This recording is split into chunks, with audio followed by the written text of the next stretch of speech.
Então, vamos começar. Vou compartilhar minha tela aqui para todo mundo.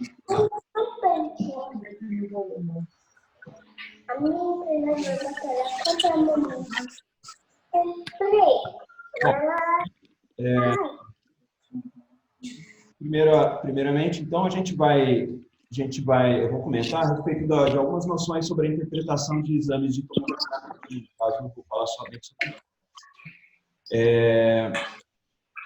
Muitas pessoas falam assim, como que você vê um exame rápido, como que você não deixa passar um nódulo periférico e tal?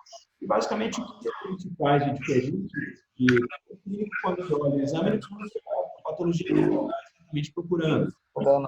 Ele vai olhar o pulmão, o exame ortopédico, ele vai procurar estrutura óssea, não deixa passar nada no exame de tomografia, tem uma rotina do que olhar. Eu, por exemplo, eu olho primeiro o pulmão, depois vias aéreas, você olha a traqueia, olha os brônquios, olha se tem algum... Olha o mediastino, olha os vasos, ossos, tem mais estruturas, você vai olhar a tireoide, vai olhar até o que inclui a... Então, basicamente, fazer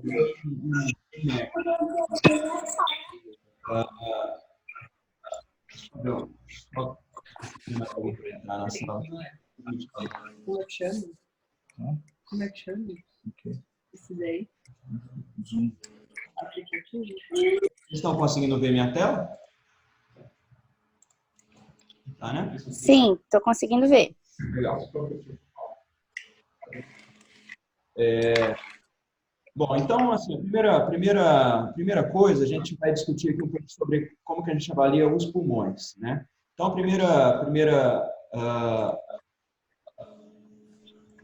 só permitir mais uma que estava aqui pedindo. Então, a primeira coisa a gente sabe que as imagens de tomografia, isso é muito importante, especialmente aí para do coronavírus, elas são feitas por inspiração, tá? Então, quando o paciente inspira, eu vou ter uma imagem como essa, em tom de cinza mais escuro. Se por alguma questão técnica ou clínica do paciente, o paciente não inspirar completamente, ele estiver um pouco expirar, eu posso ter imagens como essa aqui, né, do lado direito. Ou seja, eu tenho áreas de ar, que são mais pretas, e outras áreas com menos ar, que vão ficar mais brancas. Então, quando eu estou vendo essa imagem aqui isoladamente, tem um contexto clínico apropriado, eu já posso dizer, olha, será que esse cara tem um coronavírus aqui? Eu estou vendo um vírus fusco, né? No entanto, tem, né? O cara simplesmente não fez a inspiração correta, né? Ele está expirado e isso faz com que algumas áreas tenham mais ar, outras menos ar. A outra coisa que eu acho que é muito importante da gente pontuar é sobre a anatomia pulmonar, mas a anatomia do lóbulo pulmonar é fundamental para a gente entender. O lóbulo pulmonar secundário é a unidade funcional de cada pulmão. Ela, basicamente, na hora que a gente entende o nódulo pulmonar, a gente entende o começo da fisiopatologia das doenças, né? Cada nódulo pulmonar ele tem de 1 centímetro a 2,5 centímetros de tamanho. E a gente tem que entender que as doenças podem estar nas vias aéreas, no bronquio, a doença eventualmente pode ser doença arterial, né? Mas o espaço aéreo, onde é preenchido por ar, é justamente esse espaço, onde eu tenho os alvéolos, né? Separados pelos septos interloculares, né? Então, os padrões tomográficos vão depender de que espaço está acometido por esse líquido inflamatório. O paciente faz o áudio e o vídeo. Foi alguma coisa?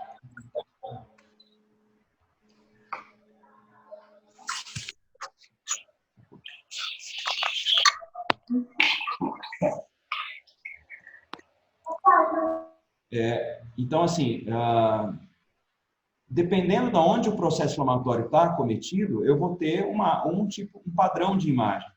Se eu tiver doenças dentro dos os alvéolos preenchidos, ou, consequentemente, o espaço aéreo preenchido, eu vou ter um padrão de consolidação pulmonar, que é o padrão típico das pneumonias que a gente está acostumado a ver. Se eu tenho preenchimento parcial, eu vou ter outro padrão de imagem. Se eu tenho doença de vias aéreas, eu tenho outro tipo de característica. Então, nessa imagem, por uma patologia que esse paciente em específico tem, a gente consegue definir aproximadamente os lóbulos pulmonares, que são essas estruturas que formam arcadas poligonais, quase que hexágonos aqui, que justamente são separados pelos septos interlobulares e definem cada lóbulo secundário. Se eu tiver ele inteiro branco, significa que eu tenho espaço aéreo inteiro preenchido por material, por exudato.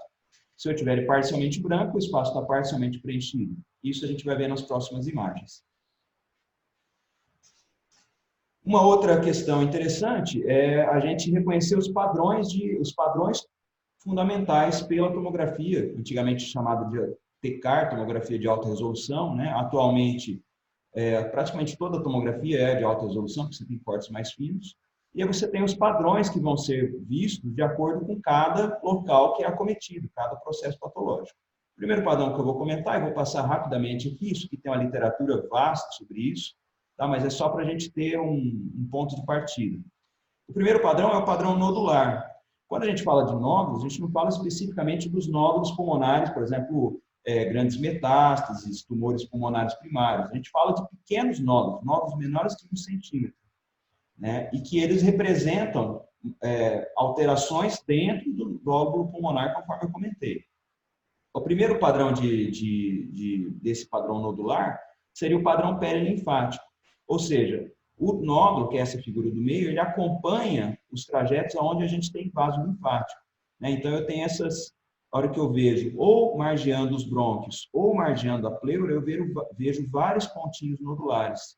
Tá? Esse é o padrão de nódulos perilinfáticos. A doença número 1 que a gente pensa nesse tipo de situação é a sarcoidose, né? A linfangite carcinomatosa também é bastante comum, mas são as possibilidades mais comuns que a gente vê nesse padrão perilinfático. Ele é menos comum. O segundo menos comum é o nódulo randômico, que está aqui embaixo. O que significa o nódulo randômico? Randômico significa que ele não respeita ele não respeita nenhuma parte da anatomia do lóbulo pulmonar. Ele pode estar em qualquer lugar da estrutura do pulmão, tá? Que é essa imagem aqui à esquerda, o nódulo randômico. Tá? Então, você tem nódulos difusamente distribuídos, e aí você vai tentar matar o diagnóstico pela localização e pela história clínica. Tá? Mas o importante é a gente saber que o randômico, o processo patológico está vindo pelo sangue.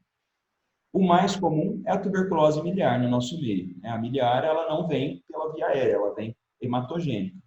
A outra possibilidade são as metástases hematogênicas, e a outra possibilidade são os fungos miliares, que aí o mais comum é a histoplasmose. Tá? Então, esses 3 é os que dão a característica do lóbulo, do nódulo randômico. E, por último, o mais comum, que é o nódulo centrolobular. Centrolobular, propriamente indica, ele está dentro do lóbulo pulmonar secundário, que é aquela estrutura que eu mostrei antes.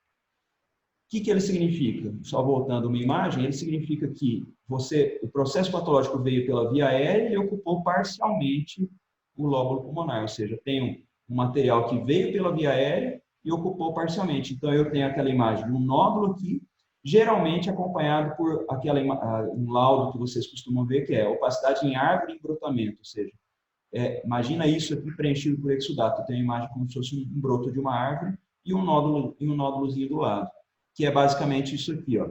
Então, eu tenho essas árvorezinhas, esses raminhos e nódulos na porção terminal. Então, isso que é a famosa árvore em brotamento. Só ver para mim se tem gente esperando aqui para entrar na sala.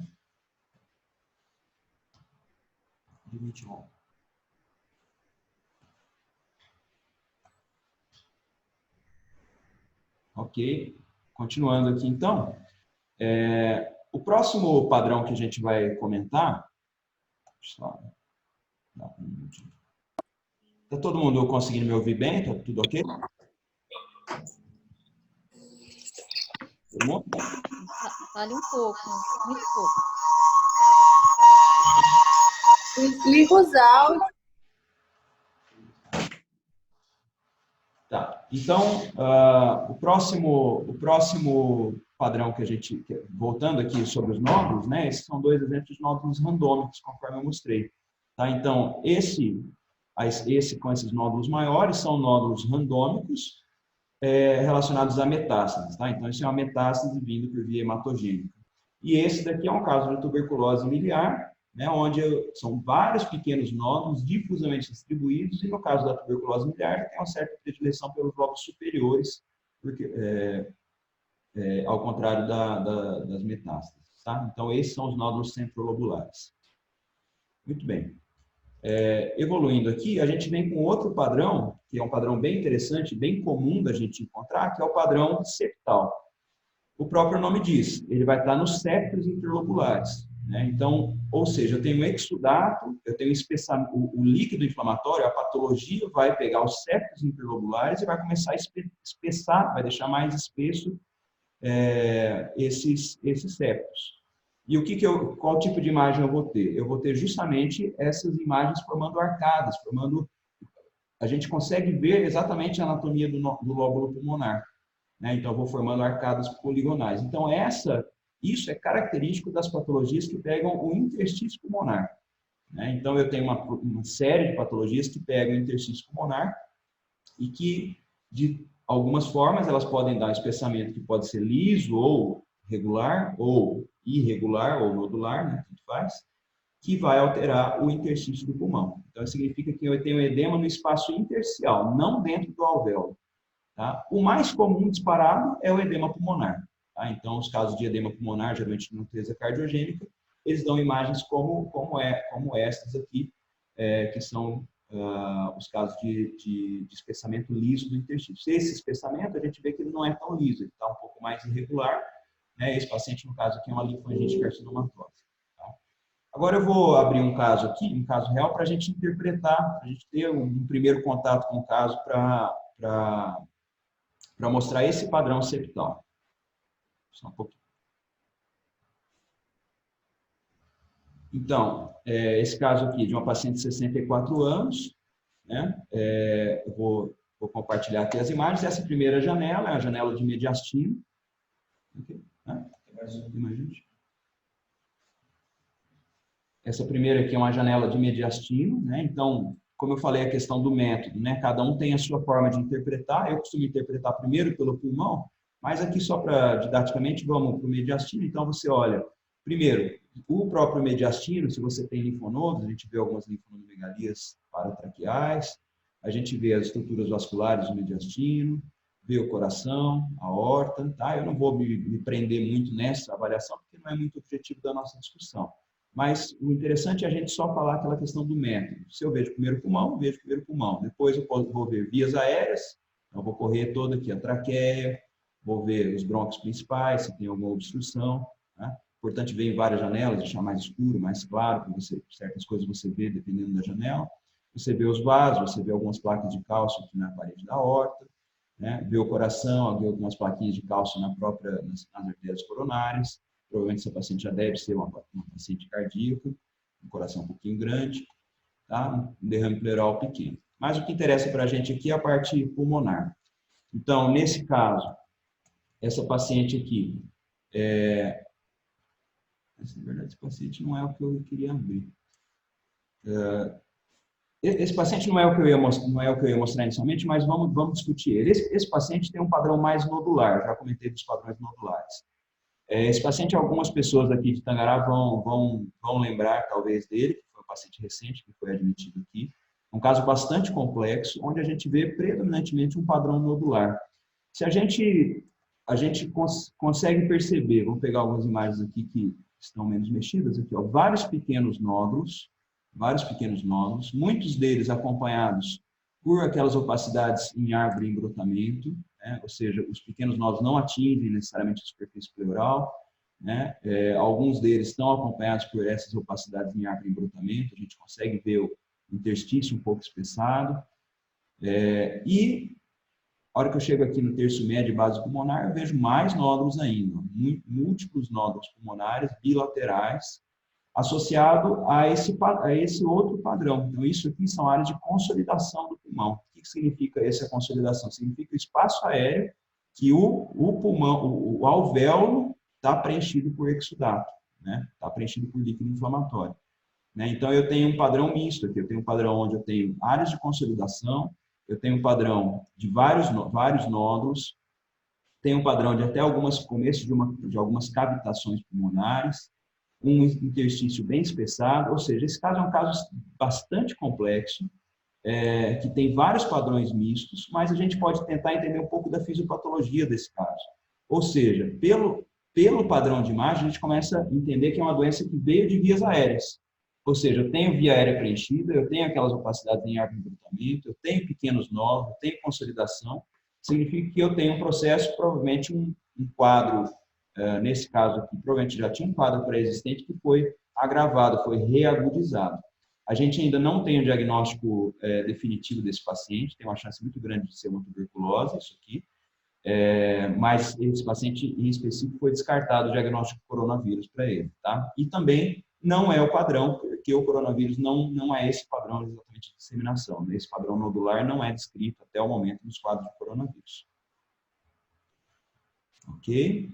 O próximo caso que eu vou discutir, então, voltando para aquele padrão septal,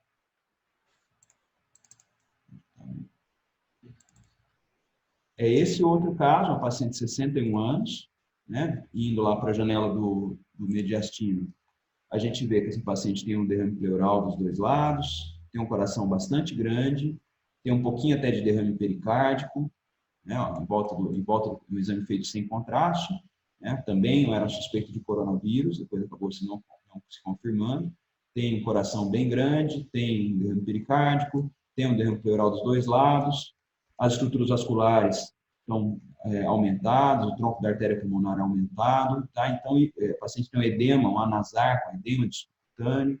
Então, tudo isso vai me dando informações, falou, essa paciente tem líquido no corpo, né? Ou seja, foi para a cavidade pleural, foi para a cavidade pericárdica, o coração é grande, o próprio subcutâneo está todo denso, e agora a gente vai ver o padrão pulmonar dela. A hora que a gente vai aqui para o padrão do pulmão, começa justamente a se desenhar aquele padrão que a gente falou, que são aquelas arcadas poligonais, né? Parece que o pulmão dela parece um desenho de criança, digamos assim, né? Você parece que foi desenhado, e nas áreas que geralmente são dependentes do decúbito, né? As áreas mais posteriores e mais basais, você começa a ter o líquido que dentro dessa imagem aqui, ele está só, olha, no ápice, ele está só no interstício.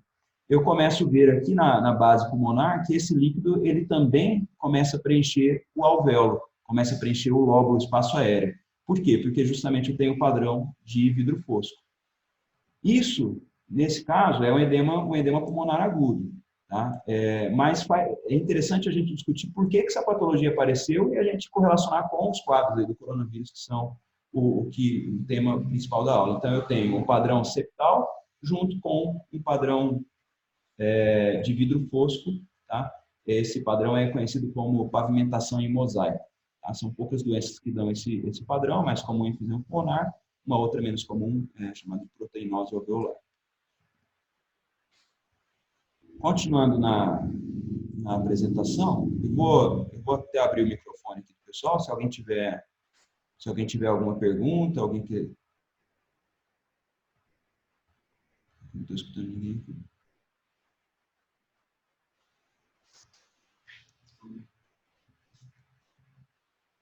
Todo mundo deve ter fechado o microfone.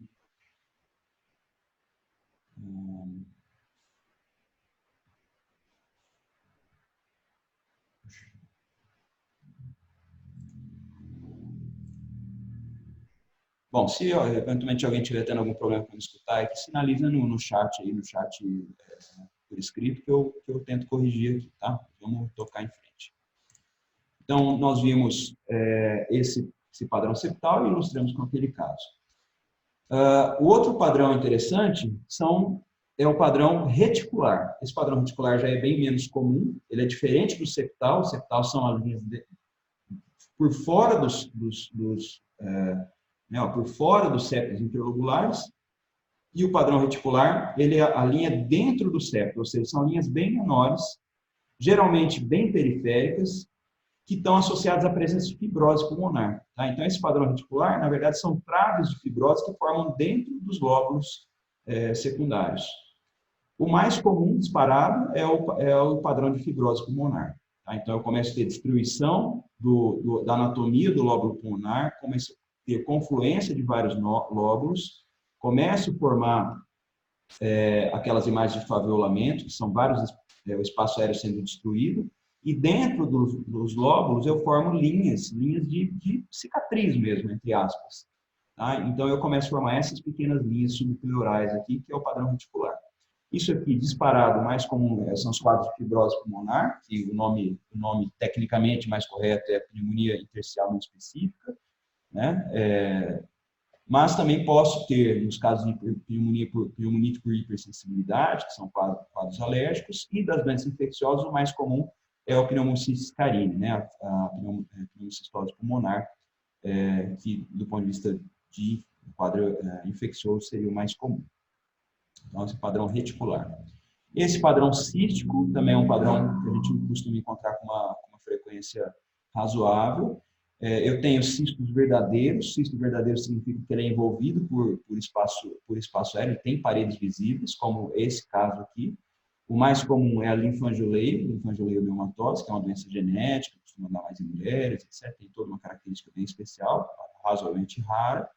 E o mais comum, que é o padrão de faviolamento, né? É um padrão cístico, onde eu tenho cistos com disposições em camadas, e como eu falei anteriormente, ela significa que eu estou tendo destruição do espaço aéreo, destruição do lóbulo, e vou formando cistos, eu vou formando espaços preenchidos por ar, mas não respeitando a anatomia normal do pulmão.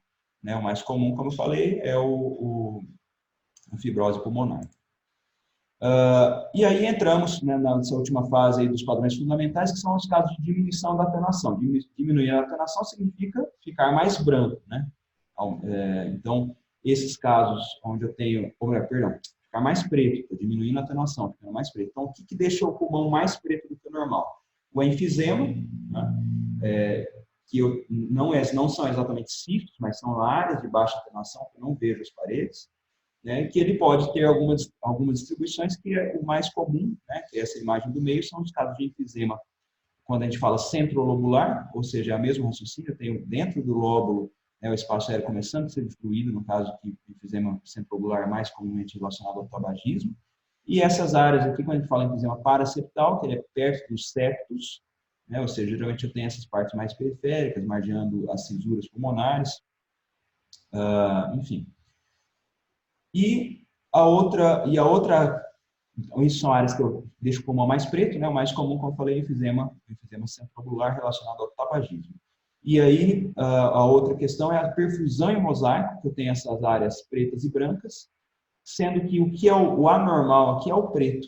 Tá? O anormal, nesse caso, pode parecer que não, mas o anormal aqui é o preto. O que significa a perfusão em mosaico? Significa que lá dentro daquela anatomia do lóbulo pulmonar, eu tenho o espaço aéreo preenchido por muco, preenchido por material, que não permite a entrada de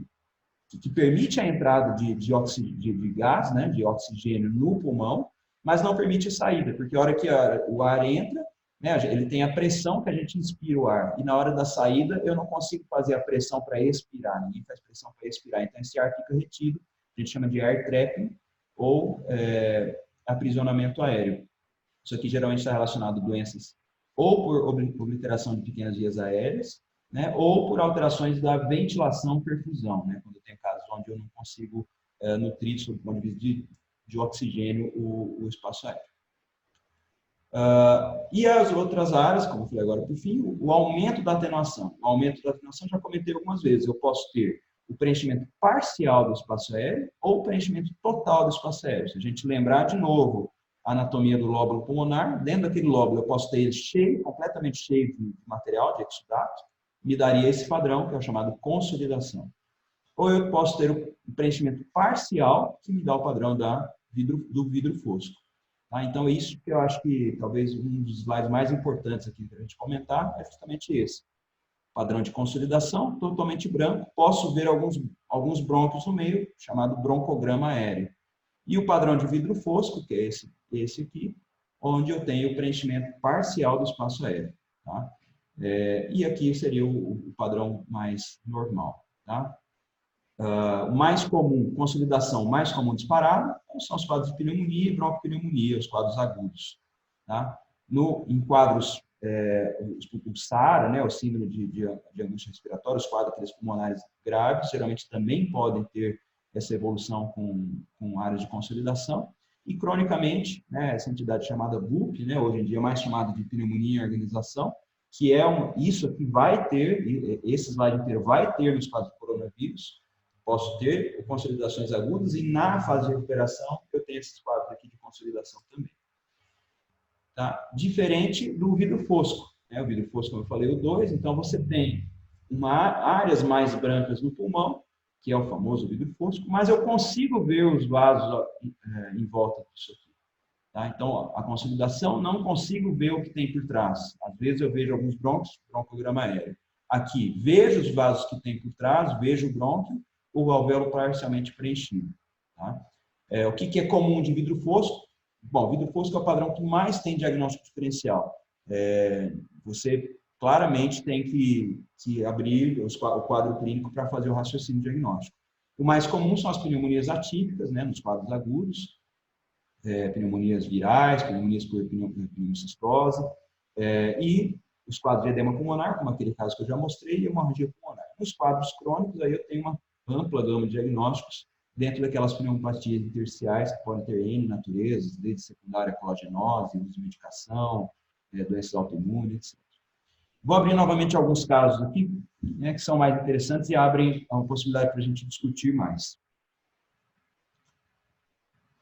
Volto a dizer, se alguém tiver alguma dúvida, quiser falar alguma coisa, pode falar pelo chat, acho que todo mundo está com o microfone desligado, mas pode falar pelo chat que eu olho aqui, respondo, né, ou abro o microfone aí e pode falar, tá?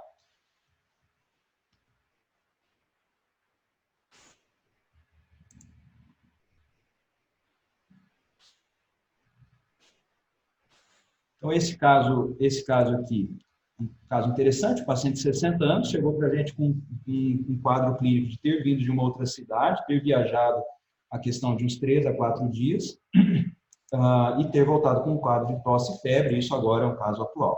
Tá? Ou seja, estamos falando de um caso de uma suspeita de coronavírus. Essa paciente chegou, vou até aumentar a imagem aqui para a gente ver, com essa tomografia. Vou passar rapidamente, depois a gente volta aqui. Tá? Então, a gente tem esse padrão de imagem. Certo? E a gente se depara justamente com um aspecto extremamente típico dentro da epidemiologia atual para os casos de coronavírus. Né? Então, por isso que isso aqui pode ser um monte de outras coisas? Pode ser, mas dentro desse contexto atual, é isso que é um outro ponto a gente interpretar. Nem tudo que é coronavírus, que é vidro fosco é Covid, né? Mas temos uma pandemia em evolução, a gente tem que interpretar esse caso como suspeito. O que a gente vê aqui? Várias opacidades em vidro fosco, predominantemente periféricas, justapleurais, quer dizer, margeando a pleura, algumas mais centrais, com nítido predomínio basal, quer dizer, à medida que a gente vai indo para a base do pulmão, a gente vê que a doença é mais acentuada, né? O ápice é menos acentuado, as porções posteriores dos pulmões são mais acometidas, tá? Então, vejo esse padrão difuso de vidro fosco. E, em especial, aqui nas bases, a gente já começa a ver algumas áreas de consolidação. Ou seja, nessas áreas aqui, né, que é a área onde inicialmente é acometida, a gente já vê que o material inflamatório já preencheu o alvéolo de uma forma mais completa e já me dá esse padrão. Tá? Então, é uma suspeita clínica altamente compatível. Tá? Eu vou dividir essa tela aqui e vou colocar como é que ela evoluiu. Tá? Então, essa paciente repetiu esse exame depois de 2 dias, tá? E veio com esse padrão aqui. Vou até comparar, colocar um lado a lado aqui. A gente correr essas imagens juntas. Tá? Então, olha só, essa aqui é o mais novo, tá? Ou seja, esse paciente depois de 3 dias. As áreas de vidro fosco aumentaram um pouco, mas, sobretudo, nessa porção basal posterior, você tem uma extensão um pouco maior da doença. Tá? Não houve um aumento tão significativo, né, mas aumentou um pouco, mais dentro do esperado por padrão de evolução. Tá? Então, esse quadro foi confirmado. Tá? Esse paciente realmente tinha um diagnóstico de Covid-19. O outro caso que a gente vai abrir aqui. Ele está lá no hospital. Durante o dia. Hã? Eu tô. Muito bem. O outro caso que a gente vai abrir aqui é um paciente de 41 anos, também com um quadro respiratório bem inicial, evolução de 2 dias, tá? Que apareceu com essa tomografia. Tomografia bastante mexida, um pouco respirada aqui, mas a gente via uma alteração já bem mais tênue, tá? Então, a hora que a gente olha aqui a base pulmonar, a gente vê algumas opacidades aqui em vidro fosco, começando, né, dos 2 lados, uma laminazinha de líquido na pleura, né, mas umas opacidades bem tênues. Bom, esse caso em específico não tem um diagnóstico ainda até o momento confirmado. Ele é sugestivo, baseado numa probabilidade pré-teste alta, um achado compatível com o histórico clínico de 2 dias de evolução, né? Mas esse seria um caso interessante da gente até repetir esse exame para ver como é que ele evoluiu. Mas, qual é a mensagem que esse caso traz aqui para nós? Que realmente eu tenho um achado tênue, eu tenho a distribuição da doença basal, periférica, subpleural bem característica, num contexto de uma pandemia, ou seja, os casos estão acontecendo e isso pode ser uma manifestação inicial. Tá? Então, esse paciente tem uma probabilidade muito alta de ter, e ele, obviamente, já foi para o exame laboratorial, está esperando confirmação. E esse outro caso aqui que a gente vai discutir também já é um caso um pouco diferente, né? Um indivíduo de 48 anos, que veio com um quadro agudo, um quadro respiratório agudo, de evolução já um pouco mais longa, em torno de 5 a 7 dias de evolução, e veio com esse aspecto. Vou passar rapidamente aqui para a gente voltar para os achados. Tá? Então, o que é interessante em relação ao padrão, de novo? O que eu tenho? Eu tenho opacidades em vidro fosco, vou aumentar aqui, opacidade em vidro fosco. Eu tenho espessamento de interstício, né? Ou seja, aquele semelhante à imagem do edema pulmonar, eu vejo as linhas de interstício aqui. No entanto, esse indivíduo aqui, ele tem áreas, espessamento de interstício, vidro fosco, poderia até então dar no COVID. No entanto, distribuição das lesões, muito mais ápice pulmonar, preserva as bases, tá? Então, ápice pulmonar acometido, base razoavelmente preservada, tá? Não tenho nenhum outro achado. Quadro clínico de uma evolução mais longa, 7 dias aproximadamente, de um quadro respiratório, tosse, praticamente nada de febre e uma queda progressiva do estado geral. Esse caso aqui, depois foi confirmado, é um caso de pneumocistóide, pneumonia por pneumocis carini, num paciente imunocomprometido, que não tinha diagnóstico até então. Tá? Então, veja, o que esse caso aqui traz de mensagem para a gente? Nem todo vidro fosco é coronavírus e a história clínica tem que ser aliada da análise da imagem e o padrão de distribuição da lesão. Não é o padrão típico, né, de distribuição basal, periférica, subpleural. É um padrão totalmente oposto, né? Eu tenho predomínio nítido nos ápices pulmonares. Muito bem. Continuando aqui. Então, a gente discutiu sobre esses padrões. Agora eu vou entrar na segunda parte da nossa discussão, que é justamente a revisão da literatura que saiu até o momento. Tá? Então, o Colégio Americano de Radiologia fez um apanhado de tudo que saiu de principal, né, na literatura até o momento, e eu fiz essa atualização. O último artigo que eu coloquei aqui foi publicado ontem, dentro desse contexto. Então, esse primeiro artigo que eu trago aqui é uma questão sobre justamente a interpretação dos exames, né? O que são os achados mais comuns, né? Então, os principais recados desse artigo. 50% dos pacientes, aproximadamente, têm exames normais na primeira fase da doença.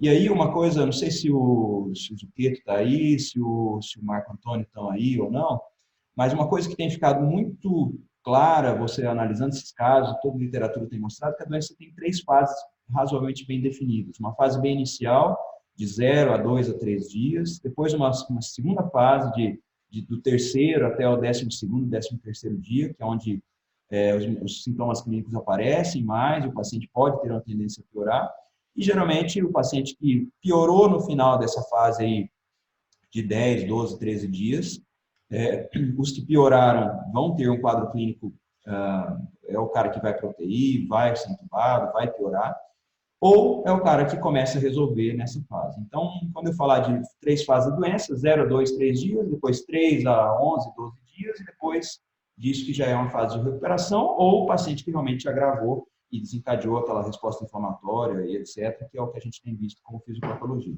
Então, 50% dos pacientes têm exames normais, exame de imagem, tomografia normal, até 2 dias da doença. O PCR, a sensibilidade nesse artigo foi relatada entre 60% a 70%. E aqui vem uma coisa muito importante, que são os quadros, depois eu vou até pontuar isso, que são os chamados COVID-like. O que é o COVID-like?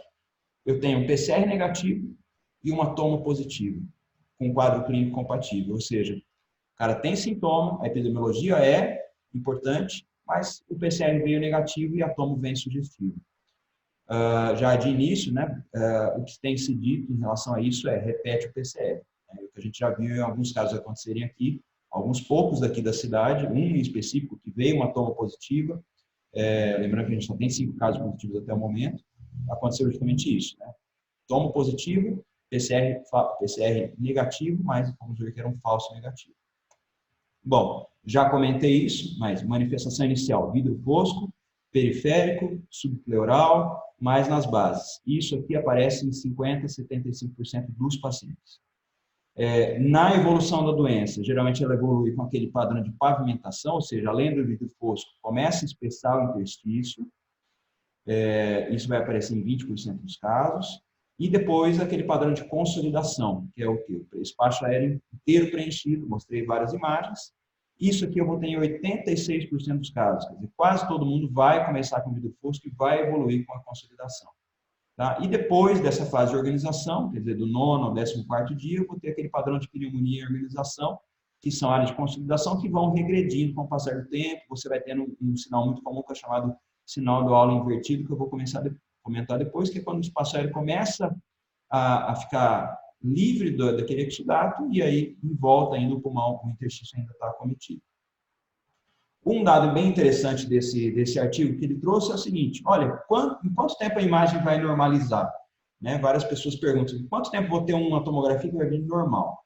Esse artigo aqui, nenhum dos casos normalizou a imagem com menos de 26 dias. Tá? Então, eles estão colocando que a tendência do exame normalizar é após 1 mês. Tá?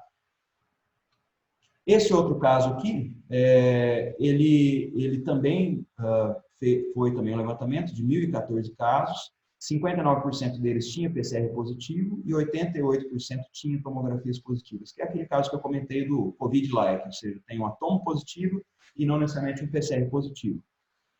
E o que é interessante, qual é o recado interessante que esse artigo nos trouxe? Se o PCR dá positivo, em 97% das vezes eu vou ter tomografia alterada. Ou seja, um PCR positivo é muito raro eu ter uma tomografia normal. Se eu tenho um PCR negativo, eu vou ter achado tomográfico positivo em 33% dos casos, tá? Que eu vou entender como PCR negativo. Ou seja, se eu tenho um PCR negativo, provavelmente, isso acho que os infectologistas têm comentado, que ou pode ter sido falha na coleta ou colhido também numa fase muito inicial da doença, onde eu caio nessa situação. Tem poucos casos positivos. E aqui alguns casos da literatura, né? Então, eu tenho um caso aqui, 29 anos, febre há 6 dias. O paciente fez exame de 23 de janeiro. O que eu tinha? O exame praticamente normal, né? Sem alterações. 2 dias depois, 28 de janeiro, começam a aparecer aqui umas opacidades em vidro fosco, periféricas. Mais periféricas. Depois, 3 de fevereiro, aumentaram a intensidade dessas opacidades. Em alguns lugares começaram a aparecer aquele padrão de consolidação. Tá? E na evolução, 9 de janeiro, esse paciente teve uma boa melhora, vários lugares que estavam acometidos reduziram as opacidades. E é isso aqui que eu queria comentar, aquele padrão de recuperação, padrão de pneumonia em organização, ou seja, eu começo a regredir, mas eu tenho áreas de consolidação que persistem ainda, né? Geralmente mais periféricas e tal. Esse outro caso, que é justamente esse padrão do halo invertido, né? Então, eu tenho uma paciente de 34 anos, febre há 4 dias, fez o exame no dia 1º de fevereiro, apareceu essa imagem aqui, né? Ó, 4 dias de evolução, essa imagem aqui, eu tenho áreas de vidro fosco e essa imagem que é o tal do halo invertido, ou seja, esse paciente já tem áreas onde o lóbulo pulmonar, o espaço aéreo já está sendo menos preenchido, já está saindo um pouco dessa secreção e ficando mais no intestino pulmonar. E na evolução, né, 7 dias depois, ele teve áreas mais intensas, né, mais com padrão de vidro fosco ainda. Tá? Então, vou repetir de novo, vai ficar um pouco repetitivo. Vidro fosco na fase inicial, basal, posterior, subpleural, periférico.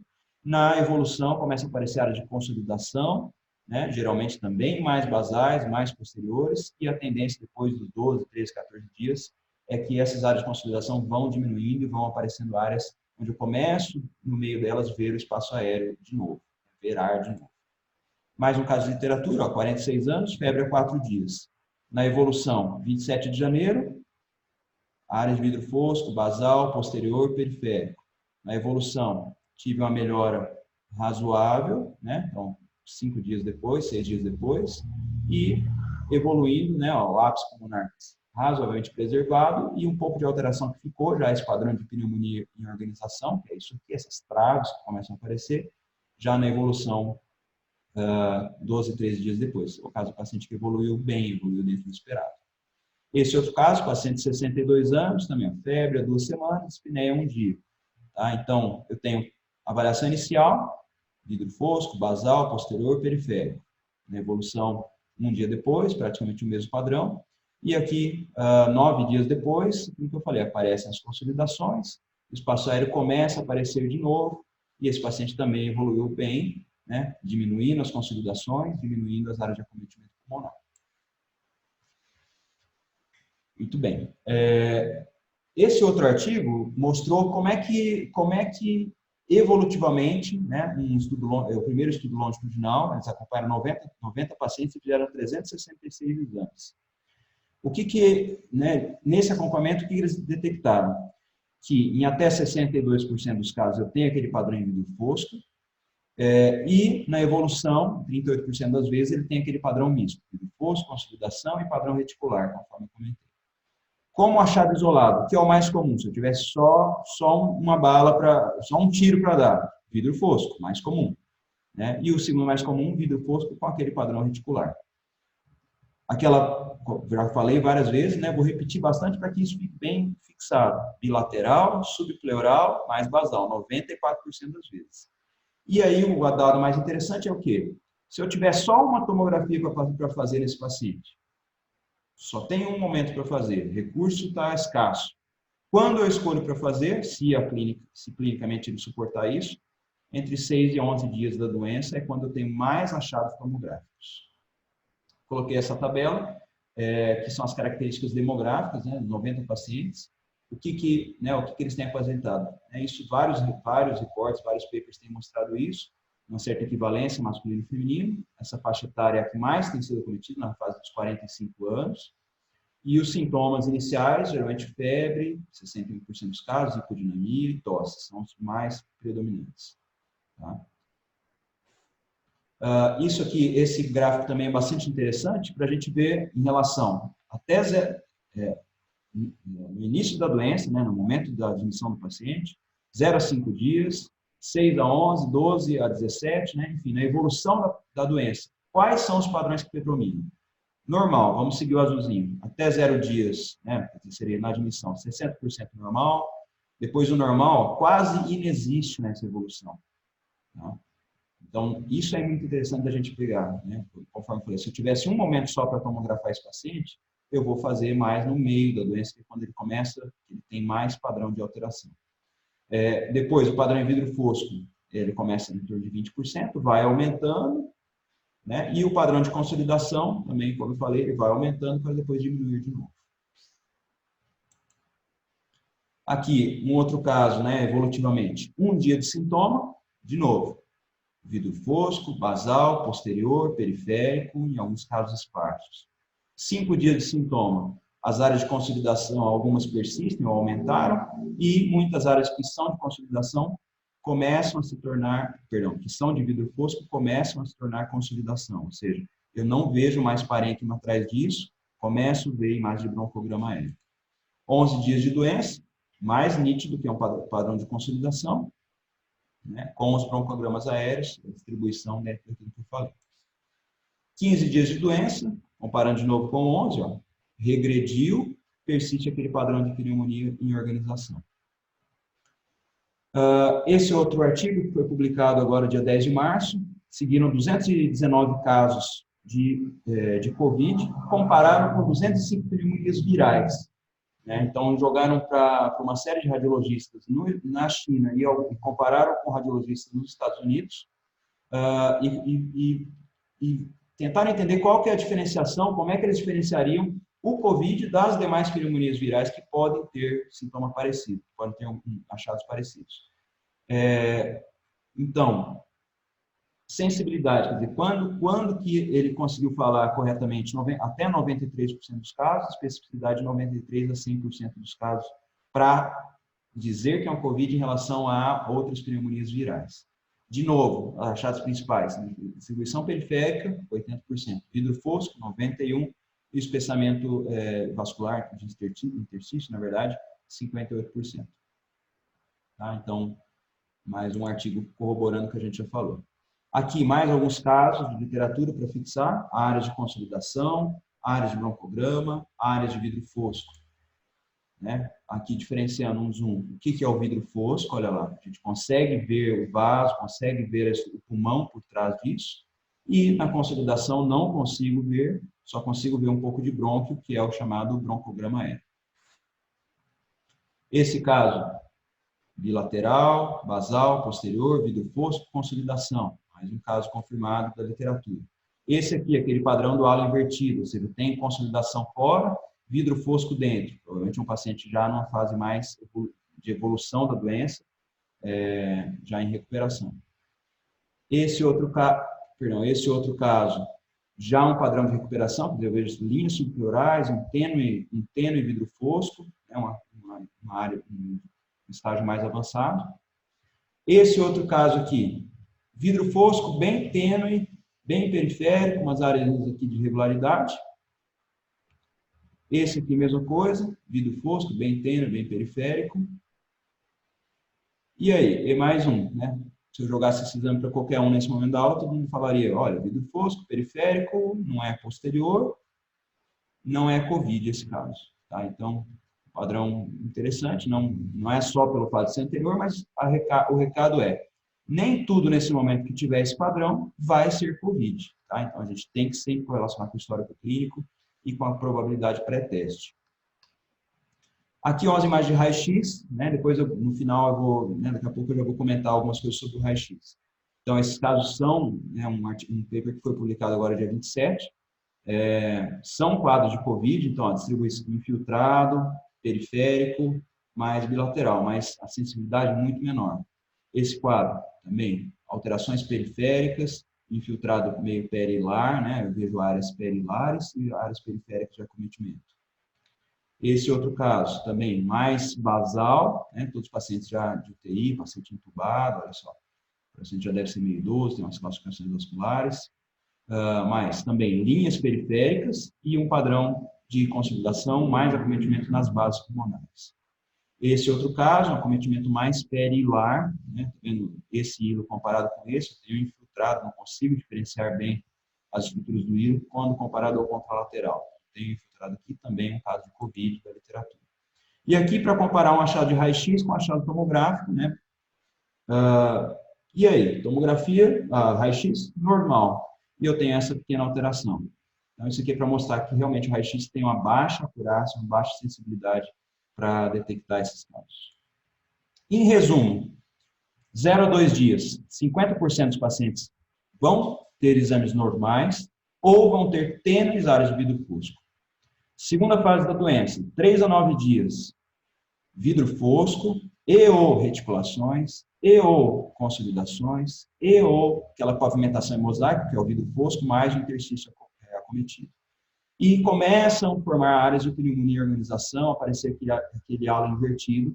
Né? Nesse ponto da aula, a gente já consegue entender o porquê que forma essas imagens, porquê dentro da fisiopatologia que forma essas imagens.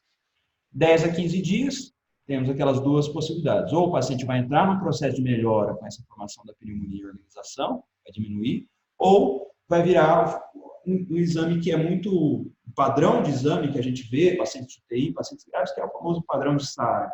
Padrão onde eu vejo opacidades periféricas, basais, geográficas, ou seja, difusamente distribuídas, peribronquias, ou seja, eu tenho acometimento em várias áreas pulmonares. Tá?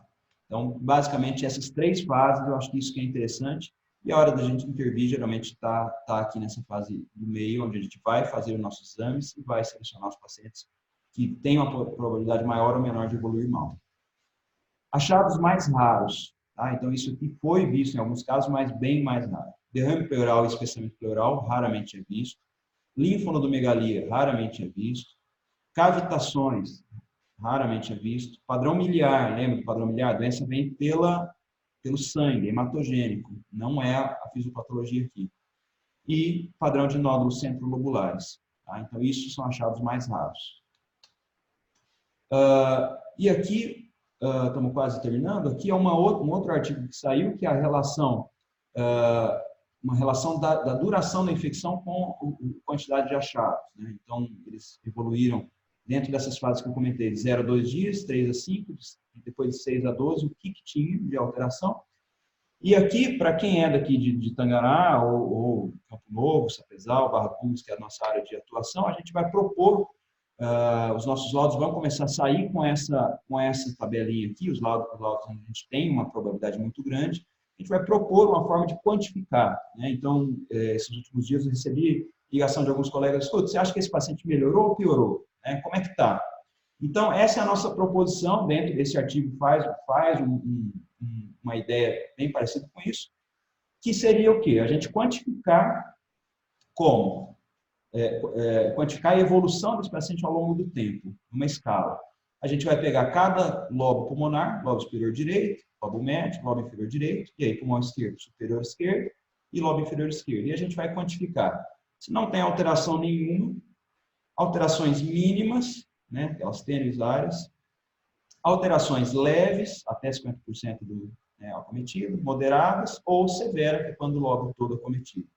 E vou dar nota para isso, tá? Sendo que eu tenho nota 0, 1, 2, 3 e 4. Então, o máximo que eu posso ter, o mínimo é 0, obviamente, o máximo é o severo em todos os lobos, que seria o 20. Tá? A vasta maioria dos pacientes ficam entre 9, 10, 12 na evolução. Então, isso aqui é uma proposta de quantificação que a gente vai colocar nos nossos laudos. Tudo isso é bastante novo, tá? Isso baseado nesse artigo que foi publicado agora em 20 de fevereiro, e a gente vai analisar dentro da nossa realidade se ela tem ou não alguma validade, mas é uma proposta baseada nesse artigo aqui. Eu acho que é um jeito racional de a gente ter um parâmetro de quantificação. Não significa que esse paciente é 10 ou é 15, qual dos dois clinicamente está mais ou menos grave. Mas dentro do mesmo paciente, na evolução, a gente vai quantificar de alguma forma se a imagem dele melhorou ou piorou. Tá? Esse outro artigo foi publicado ontem, foi o último que eu inseri aqui nessa apresentação, né, que foi um consenso, né, essa sociedade de radiologia fez esse consenso, né, juntou vários especialistas, né, e deram as principais recomendações. Quais foram? Exames de imagem não são indicados como exame de screening em pacientes assintomáticos e oligossintomáticos. Então, essa é a primeira recomendação. A gente não vai sair, né, aquela história do secretário teste. Esse teste não é exame de imagem. Tá? Então, não é screening, principalmente para pacientes assintomáticos ou oligossintomáticos. Exames de imagem não são indicados para pacientes suspeitos com quadros leves, tá? Exceto se ele tem uma alta probabilidade de progressão da doença. Né? Então, o que está me dizendo? Paciente leve, quadro clínico leve, chegou para a gente, o exame de imagem, de forma geral, não é indicado, exceto quando eu tenho a probabilidade pré-teste muito alta, esse paciente teve contato com outras pessoas doentes, ou que o paciente faça parte de um grupo de risco onde a probabilidade dele progredir, de evoluir mal, é grande. Exames de imagem são recomendados quando há piora do quadro clínico, então isso ficou bem evidenciado nesse consenso, né? Quando o quadro clínico está piorando, está saindo do habitual, é indicado o exame de imagem. E o que esse artigo traz muito é a questão da falta de recursos. Esse artigo ele traça cenários onde você tem recursos abundantes, eles falam, né, na China existe muito aparelho de tomografia, muito exame de imagem. Eles falaram que isso não era um problema, mas no começo da doença foi o problema, a questão da UTI, a questão do exame laboratorial.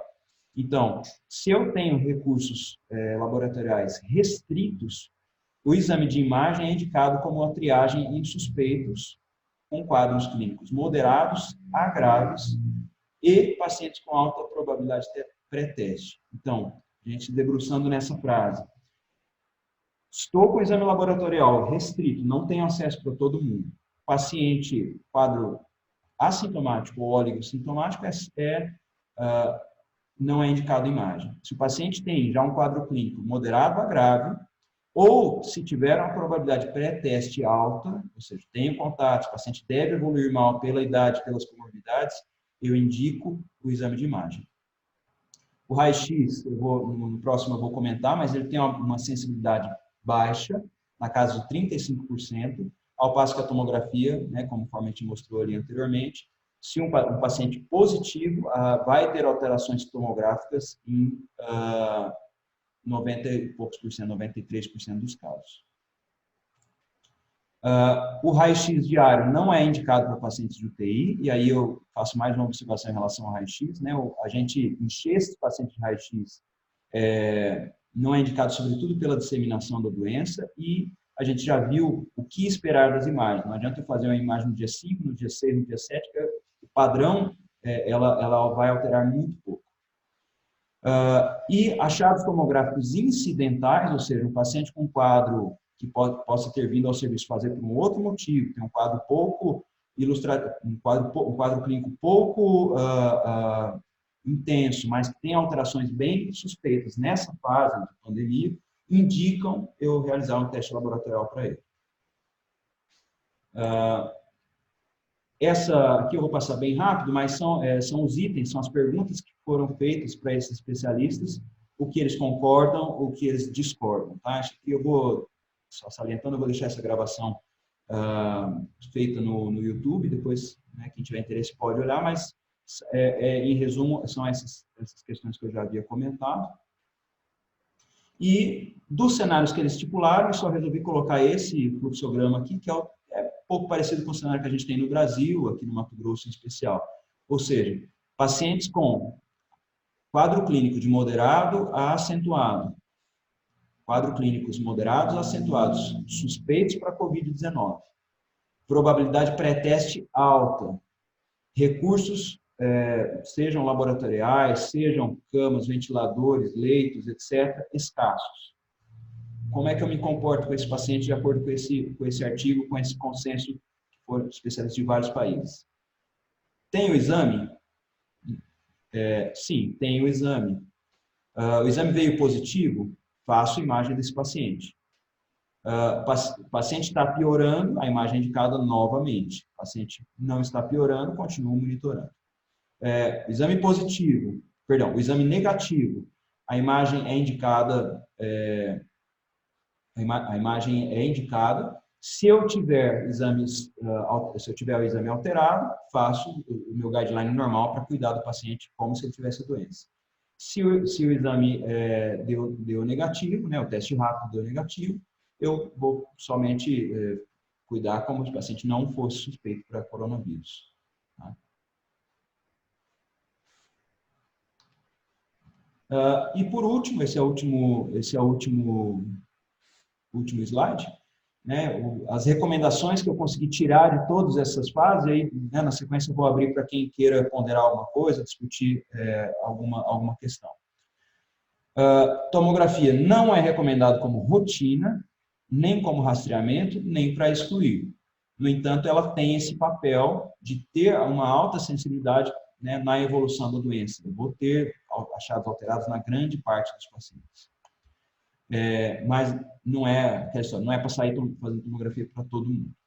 O raio-x, ele não tem nenhuma evidência que defenda o uso rotineiro do raio-x. Eu tenho até 35% de exames normais na fase inicial. A sensibilidade, no máximo, dos artigos que saíram foi de 69%. Na evolução, 80% vão ter alterações, mas, geralmente, qual é a realidade nossa? O paciente chega e a gente vai usar como primeiro exame o raio-x. E a chance dele ser normal é muito baixa. Então, antes de positivar o PCR, eu tenho 10% dos raios-x só são normais, de acordo com aquele último trabalho que eu publiquei, que eu relatei. E aí, não podemos negar que o raio-x ele controla a angústia de quem está atendendo, ou seja, como é que eu vou dispensar um paciente sem nenhuma imagem, um quadro clínico suspeito, uma epidemiologia fortemente positiva, e tenho ainda o risco de disseminar essa doença, né, através do aparelho, ainda que sejam tomados todos os cuidados, o próprio pessoal de radiologia, né, os técnicos e profissionais. Tá? Então, o raio-x inicial, ele tem o seu valor, mas a sensibilidade é muito baixa. Talvez ele confirme mais do que exclua. Follow-up da doença, ou seja, no segmento, né, o exame tomográfico é muito válido, as evidências não são claras, é recomendar para todo mundo como follow-up, mas a gente viu nessa última hora o que a gente esperar na evolução da doença. Isso aqui é muito importante, nem todo vidro fosco é COVID e nem todo COVID tem vidro fosco. Tá? Então, considerar o diagnóstico diferencial, ter uma boa história clínica, porque vai continuar aparecendo paciente imunossuprimido com HIV, com pneumocistose, vai continuar aparecendo pneumonia viral, vai continuar aparecendo doença ocupacional, enfim, todos os diagnósticos que a gente vê vão continuar aparecendo. Os recados, né, entender as fases da doença e o que esperar na tomografia, saber que o pico dos achados é entre 6 e 11 dias, é a melhor hora para eu ter a imagem desse paciente, obviamente dependendo da evolução clínica, né, nos quadros moderados e graves. Analisar o laudo frente a todo o contexto, ou seja, quando a gente, né, da radiologia não consegue fechar um diagnóstico, porque muitas vezes nos falta a história clínica, então precisa de um contexto geral, precisa dos achados, precisa de outros exames para a gente ter mais base para a gente fechar o diagnóstico. Né? Porque os padrões, vocês viram, os padrões se confundem, você pode ter várias doenças com o mesmo padrão tomográfico. Aqui no Mato Grosso menos, mas quem é de outros lugares do Brasil, principalmente sul e sudeste, com o aparecimento no inverno, vão começar a aparecer os outros quadros gripais, os outros quadros de pneumonias virais, micoplasma, principalmente, e as demais pneumonias, que têm achados, em alguns casos, semelhantes à COVID. E aí, outro ponto, quer dizer, aquele quadro do COVID-like, né, os quadros moderados a graves, que a gente vai ver com uma certa frequência, PCR negativo, tomo positivo, a gente teria que aguardar esse perfil IgG e IgM. Só voltando aqui.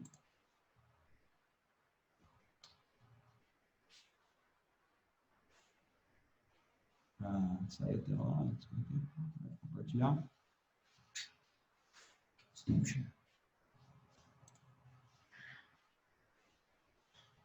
Muito bem.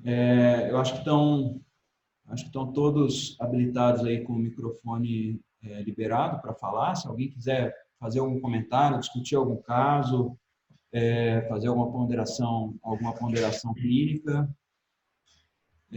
fiquem à vontade.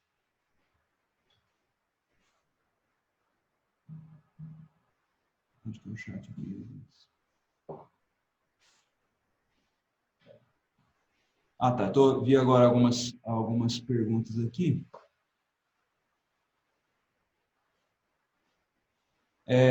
Perguntaram aqui, todos os casos de Tangará fizeram tomografia? Bom, até onde, ou somente os casos graves? Não, a gente fez tomografia de casos bem iniciais. Dos 5 que eu saiba, um fez tomografia, tinha um quadro clínico bem tênue, achados bem iniciais, um que positivou. Aqui, um outro caso, que é aquele que eu mostrei aqui, também tinha aquele que eu mostrei no começo da aula, tinha os achados bem típicos, foi um dos outros positivos. Um outro caso eu tenho certeza que não fez tomografia, e os dois eu não conheço para dizer. Se algum fez tomografia de controle, teve um só, né, que é aquele positivo que eu mostrei no começo da discussão, aquela paciente que veio de fora, da Bahia, etc. E tal, ela fez positivo. Enfim, se quiserem mandar mais alguma pergunta pelo chat, ou podem deixar o áudio, o microfone aberto, podem perguntar, fica à vontade. O seu Pedro está aí escutando também, o Márcio, se quiserem comentar algum outro aspecto da doença, alguma outra questão.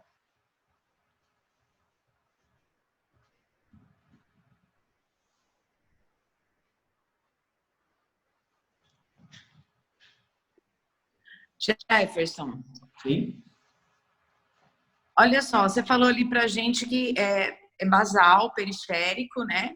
certo? Você consegue dizer pra gente se na evolução da doença para os casos graves há uma ascendência das lesões ou ela já vai direto para a SARA?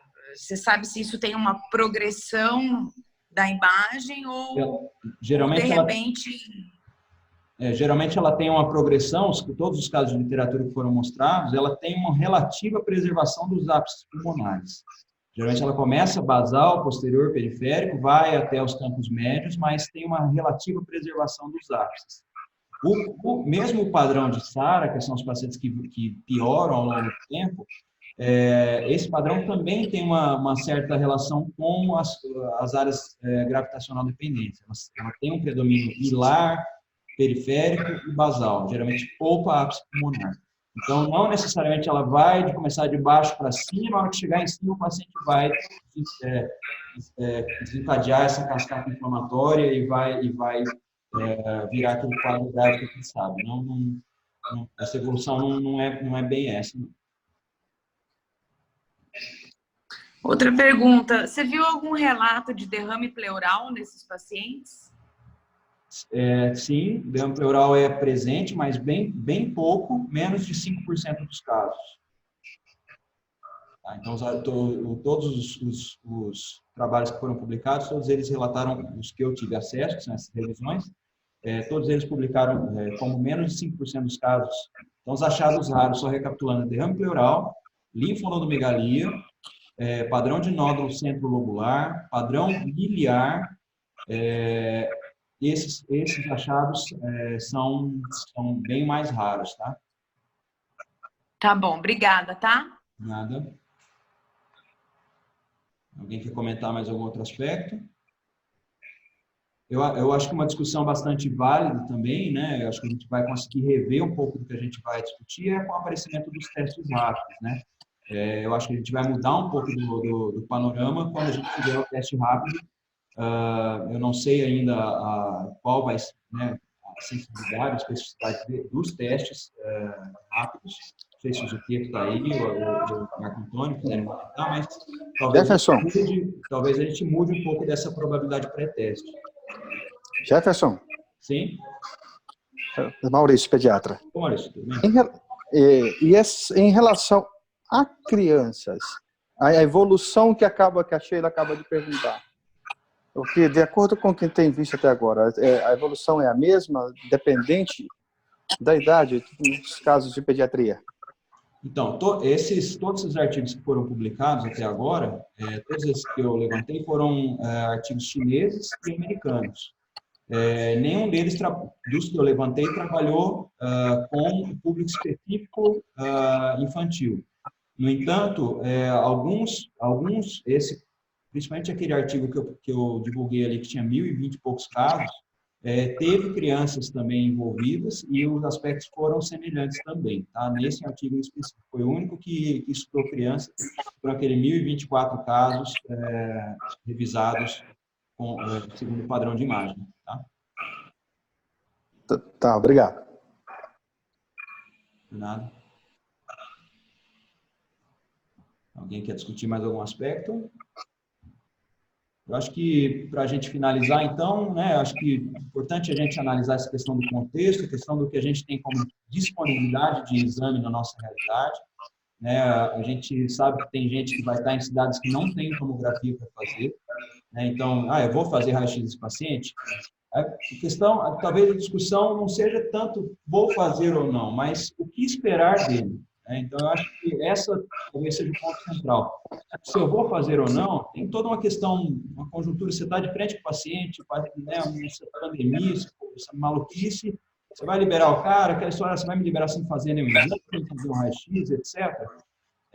Mas o que é importante é a gente saber o que esperar do caso, o que esperar do raio-x, saber que ele vai no raio-x normal não significa que o paciente não tenha nada.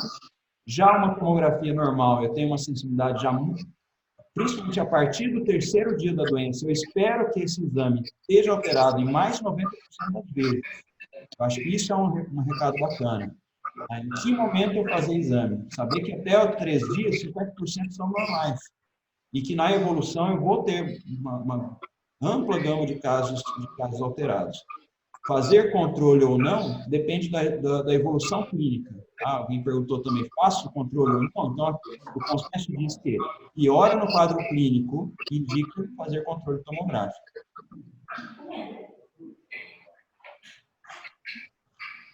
Bom, pessoal, legal. Se alguém tiver mais alguma observação, senão vou terminar por aqui. Vou agradecer a participação de todos aí.